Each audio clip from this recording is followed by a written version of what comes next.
Bismillahirrahmanirrahim. Assalamualaikum warahmatullahi wabarakatuh.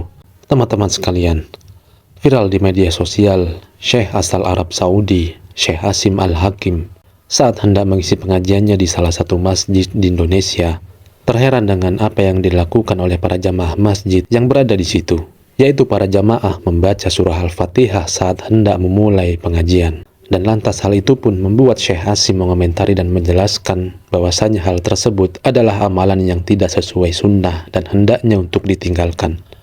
Syekh Hasim di sini tentu dengan niatan yang baik, yaitu mengajak agar cukuplah kita untuk mencontohi atau meneladani Rasulullah Shallallahu Alaihi Wasallam saja. Dan Rasulullah Shallallahu Alaihi Wasallam memanglah tidak membaca surah Al-Fatihah saat membuka majelis, karena memang tidak ditemui adanya riwayat tersebut. Jadi Syekh Hasim hanya sebatas menasehati, dan beliau tidak memaksakan pendapatnya, juga tidak menghina ataupun menvonis buruk terhadap seseorang. Maka dari itu, di sini kita harus tetap hormati. Nah teman-teman sekalian, berikut kita tampilkan cuplikan videonya. Before I start my talk, I don't understand Bahasa very well. I don't understand Bahasa at all. But did I hear it correctly that you read the Fatiha? And then Surah? After Fatiha Surah? Yes? And then Takbir and Rukur? Why do you recite the Fatiha? I don't want to come on the day of judgment and Allah would say, why they make this innovation and you did not speak?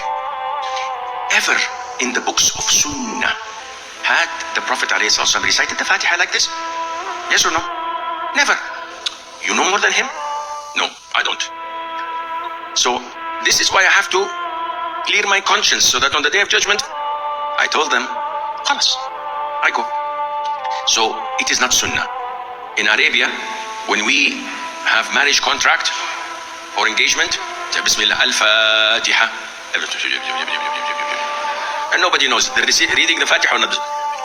And they wipe their face, and they wipe their bodies, and they scrub their backs. Yahi, go take a shower. What are you doing? And also, because marriage is like death.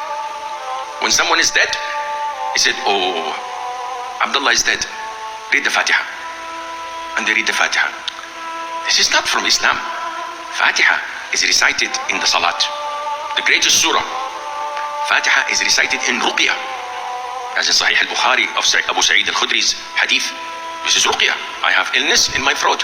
Every time I drink water, Alhamdulillah, and I drink, but not in a gathering. So excuse me, I'm supposed to speak about how to be happy, but I will make you unhappy first, but inshallah. Apa yang dijelaskan atau difatwakan oleh Syekh Hasim terkait Al-Fatihah itu pun tak lepas dari komentar para ustadz yang ada di Indonesia, baik yang pro ataupun yang kontra. Dan di antara yang tidak sepakat adalah Ustadz Hadi Hidayat. Ustadz Hadi Hidayat menjelaskan bahwasanya membaca surah Al-Fatihah saat hendak memulai pengajian adalah diperbolehkan, dan hal itu memiliki dasar dalam pedoman Islam. Namun di sini sebelumnya kita ingin menekankan terlebih dahulu bahwasanya kami menghadirkan dua pendapat yang bertentangan seperti ini, itu bukan untuk mengadu ulama atau membandingkan mana yang lebih alim, mana yang lebih pintar, mana yang salah ataupun mana yang benar. Namun di sini kita memberikan informasi sehingga diharapkan bisa menambah wawasan dan bisa mencerdaskan, terutama bagi yang awam. Jadi hendaknya kita dalam hal ini nantinya untuk tidak berbuat hal yang bersifat merendahkan atau meremehkan atau menghina terhadap seseorang yang berbeda. Anggaplah kita sedang melakukan studi banding untuk pendalaman ilmu dan wawasan sehingga nantinya kita bisa lebih mengerti dan memahami terhadap ilmu agama. Nah, mari kita simak penjelasan Ustadz Hadi Hidayat. Ya, bismillahirrahmanirrahim. Qala, saya sampai ujungnya saja ya. Lan taqra'a bi harfin minhuma illa u'titahu. Tidaklah engkau membaca satu huruf pun dari dua surah itu, Al-Fatihah dan Al-Baqarah, khususnya yang terakhirnya, dua ayat terakhir itu ya. Illa mu'titahu, kecuali kalau engkau kemudian berharap sesuatu, berdoa minta sesuatu setelah itu berpotensi dikabul kalau benar berdoanya. Ya. Nah, sekarang hadis ini memberikan kesan bahwa surah Al-Fatihah dan surah Al-Baqarah, ya khususnya dua ayat terakhirnya, kalau kita ambil Al-Fatihahnya dulu, ya, karena pertanyaan tadi di Al-Fatihah, ini memiliki keutamaan yang bisa digunakan untuk tawassul. Tawassul itu menjadikan amal soleh sebagai perangkat yang kita mohonkan dengan amal soleh itu kepada Allah untuk mengabulkan doa atau memudahkan apa yang akan kita kerjakan atau menggapai apa yang kita harapkan. Ya, jadi Al-Fatihah ini bukan sekedar surah yang diturunkan, ya surah biasa, tapi surah ini juga bisa berperan sebagai wasilah, ya, yang kita bisa tawasulkan, memohon kepada Allah dengan bacaan surah itu, bahwa Allah mengabulkan hajat kita, mempermudah urusan kita, ya kan? Mengantarkan apa yang kita harapkan, mendatangkan apa yang kita inginkan. Itulah peran Al-Fatihah. Yang ngerangkan siapa? Rasulullah SAW. Nabi dari mana? Malaikat Jibril. Saya ambil contoh satu aja. Imam Atha bin Abi Rabah, itu diantara tabi'in senior.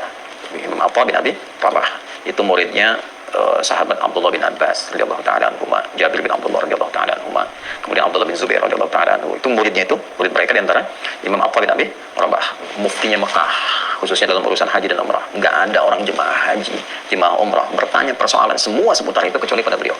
Fatwanya keluar. Ya, salah. Apa komen beliau? Ya, beliau menyampaikan terkait dengan semua rangkuman makna tadi, bahwa Al-Fatihah itu mau dibacakan kapanpun ketika kita memohon hajat kepada Allah, diawali dengan bacaan itu, kecuali tidaklah dibacakan Al-Fatihah sebelumnya, kecuali akan dijawab bila antuk dikabul. Bila antuk. Itu Imam Atha bin Abi Rabah. Kemudian ulama dari semua yang sudah viral ini, dari pemaknaan tadi Al-Fatihah bisa dibaca muqayyadah, ada contohnya, mutlaqah di mana saja. Tak perlu langsung ada contoh, karena nggak mungkin Nabi mencontohkan peresmian bangunan majelis taklim, nggak mungkin, karena umum. Yang umum itu nggak usah dikasih contoh lagi, tinggal dikasih kalimat umum, selesai, ya kan? Ya, sama dengan ini, Bismillahirrahmanirrahim itu kan umum. Ya, umum sifatnya. Nabi hanya katakan kullu amrin dzi balin la yubda'u fihi bi Bismillahirrahmanirrahim fa huwa abtar. Pekerjaan-pekerjaan baik yang tidak diawali dengan bismillah terputus. Apa yang terputus? Dua. Satu, pahalanya karena nggak bernilai ibadah. Yang kedua, keberkahannya. Makanya Bismillahirrahmanirrahim dipakai dalam tabarruk. Itu kata siapa? Ya, misalnya saya Muhammad Ali As-Sabuni dalam kitabnya Tafsir Ayat Ahkam. Bismillahirrahmanirrahim dipakai dalam tabarruk. Dan Bismillahirrahmanirrahim itu bagian awal dari Al-Fatihah. Jadi satu ayatnya aja udah begitu, apalagi semuanya. Bayang nggak tuh? Kan? Ya? Nah, Bismillahirrahmanirrahim Nabi kan nggak pernah contohkan. Mari kita membuka majlis dengan Bismillahirrahmanirrahim. Ada hadisnya? Ya, kalian mau kerja, mulailah kalian menanam kurma dengan Bismillahirrahmanirrahim. Tidak kan? Gampang aja, Nabi nggak perlu contohkan karena ini umum sifatnya. Al-Fatihah sama, nggak perlu dicontohkan pada yang sifatnya umum, tapi yang khusus yang diikat rukun, syarat, waktu, keadaan itu mesti dicontohkan. Dari pernyataan ulama-ulama yang salaf tadi, kemudian melihat dari dalil Qurannya, hadisnya, generasi setelahnya mengikuti. Nah, ikut ini namanya salafi, i-nya itu pengikut. Ikut kepada amalan orang-orang salaf terdahulu, dengan gambaran mereka. Di antaranya siapa? Ulama modern di abad pertengahan, seperti misalnya Syekhul Islam Ibnu Taimiyah, muridnya Ibnu Qayyim Al-Jauziyah. Itu bukan ulama salaf, itu ulama khalaf namanya. Nah, jadi kalau ikut kepada keduanya namanya khalafi. Ikut ulama belakangan, ya kan? Kalau sanad dia tersambung ke belakang itu salafi. Jadi salaf itu bukan kelompok, bukan organisasi, bukan kelompok pengajian tertentu atau ormas, tidak. Itu manhaj namanya yang tersambung. Jadi semua orang Islam itu ya pasti kalau sholat kan nggak mungkin nggak ngikut orang sebelumnya, pasti ngikut. Jadi semua orang Islam itu sifatnya salafi. Jadi bukan nama khusus ya untuk kondisi atau kelompok ini tertentu, tidak. Yaitu nama yang mewakili sifat keadaan gitu ya. Nah, terlepas dari semua istilah-istilah itu, kita kembalikan Syekhul Islam Ibnu Taimiyah paham betul dengan itu. Syekhul Islam Ibnu Taimiyah itu punya kebiasaan, kalau Anda nanti baca di antara biografi beliau itu kalau ba'da subuh, dari mulai sampai ke syuruk, subuh sampai ke syuruk, matahari di awal pertama kali setelah naik terbit ya, kemudian satu tombak bayangannya, itu mengulang-ulang Al-Fatihah aja. Bismillahirrahmanirrahim, alhamdulillahirabbil alamin, arrahmanirrahim, sampai waladhdallin, selesai ulang lagi sampai matahari terbit, sampai masuk syuruk. Jadi zikir gitu ya? Ya, pertanyaannya contohnya ada nggak dari Nabi? Right. Nggak ada. Apa beliau melakukan bid'ah? Kemudian itu bilang, nggak bisa kita langsung vonis ini bid'ah, tidak mungkin. Orang saleh berilmu, kan ilmunya tinggi, mufti, Syekhul Islam gelarnya. Ini Syekhul Islam mengamalkan itu, sampai muridnya komen. Ya, muridnya kan Imam Ibnu Qayyim Al-Jauziyah itu juga komen tentang keutamaan Al-Fatihah. Bisa dibacakan di mana saja, mengambil tawasul dari situ, mengambil tabarruk dari situ. Sehingga ulama-ulama kekinian lintas madhab itu hampir semuanya menyimpulkan bahwa Al-Fatihah itu di luar yang ibadah muqayyadah seperti sholat, itu bahkan mereka menganjurkan silahkan dibaca di majlis-majlis. Bahkan para ulama sebelum membuat fatwa di majlis-majlis ilmu, dalam acara misalnya mau pengajian kah, mau satu acara kah, resepsi kah, macam-macam kah. Nah, teman-teman sekalian, Dari penjelasan Ustadz Adi Hidayat, kebolehan membaca surah Al-Fatihah saat hendak memulai pengajian adalah diantaranya didasari dari hadis riwayat Muslim, di mana dalam hadis tersebut terdapat pemberitahuan dari malaikat bahwasanya tidaklah Al-Fatihah ini dibaca satu hurufnya kecuali akan dikabulkan permintaannya. Dari situlah diartikan bahwasanya Al-Fatihah bisa dijadikan perantara untuk mengabulkan doa. Jadi sehingga ketika seseorang membaca Al-Fatihah saat memulai pengajian, maka hal itu adalah upaya agar dikabulkannya harapan atau keinginan dari para jamaah untuk bisa mendapat manfaat dari pengajian tersebut. Juga didasari dari fatwa Imam Atha bin Abi Rabah, ulama generasi tabi'in, di mana Imam Atha memberikan anjuran untuk membaca surah Al-Fatihah agar hajatnya terkabul.